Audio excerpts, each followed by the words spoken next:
જાણવા જેવું, ભારત દેશના વડાપ્રધાન શ્રી નરેન્દ્ર મોદી દ્વારા એક સભામાં ભારત દેશની જનતાને મહત્વના સંદેશ પાઠવ્યા છે, જેના મુખ્ય મુદ્દા 1 વર્ષ સુધી ઘરમાં પ્રસંગ પણ હોય તો પણ સોનું એટલે કે ગોલ્ડ ખરીદવાનું ટાળજો, પેટ્રોલ ડીઝલનો ઉપયોગ ઓછો કરજો, જે શહેરોમાં મેટ્રો સુવિધા છે તે શહેરોના લોકો મેટ્રો સુવિધાનો જ ઉપયોગ કરજો, માલ સામાનના ટ્રાન્સપોર્ટ માટે રેલવેનો આગ્રહ રાખજો, કોરોના કાળ દરમિયાન જે રીતે વર્ક ફ્રોમ હોમ હતું તે જ રીતે વર્ક ફ્રોમ હોમને અપનાવજો, વિદેશમાં ફરવા જવાનું ટાળજો, ખાદ્ય તેલનો ઉપયોગ ઓછો કરજો, ઇલેક્ટ્રિક વાહનોનો ઉપયોગ કરજો, ખેતરમાં કેમિકલનો ઉપયોગ ટાળજો, સોલર સિસ્ટમનો ઉપયોગ વધારે કરજો, વિદેશી વસ્તુ કરતાં સ્વદેશી અપનાવજો.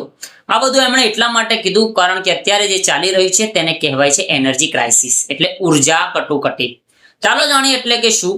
યુએસ, ઇઝરાયલ અને ઈરાન વચ્ચે જે યુદ્ધ થયું તેના કારણે સ્ટ્રેટ ઓફ હોર્મુઝ બંધ થયું, જ્યાંથી ભારતનું 80 થી 90% ક્રૂડ ઓઇલ આવે છે.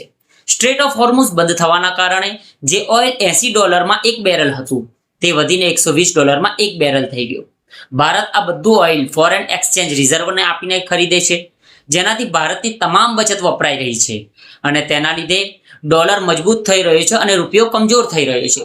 આમ જનતાને મોંઘવારી ના નડે એટલે સરકારે અત્યાર સુધી એટલે કે 4 વર્ષ થયા ત્યાં સુધી પેટ્રોલ ડીઝલના ભાવ નહોતા વધાર્યા, જેના લીધે અત્યાર સુધી ઓઇલ કંપનીઓને 1 લાખ કરોડનું નુકસાન થઈ ચૂક્યું છે અને એ પણ માત્ર 10 અઠવાડિયામાં. સોનું અને વિદેશ યાત્રા પણ આપણે $માં જ ખરીદીએ છીએ, એના લીધે એ પણ ખરીદવાનું ના કહ્યું, જેના લીધે આપણો રૂપિયો મજબૂત થાય. હવે જો આપણે આ હેબિટ ચેન્જને ના માનીએ તો શું થાય? જો હેબિટ ચેન્જને આપણે નહીં માનીએ તો ટૂંક જ સમયમાં પેટ્રોલ, ડીઝલ અને ગેસમાં એવો ઉછાળો જોવા મળશે કે આમ નાગરિક અને આમ જનતા એને ખરીદતા પણ વિચાર કરવો પડશે. અને આવી જ ઇન્ફોર્મેટિવ માહિતી માટે અમારા પેજ જાણવા જેવુંને ફોલો કરજો અને યુટ્યુબ ચેનલને સબસ્ક્રાઇબ કરજો.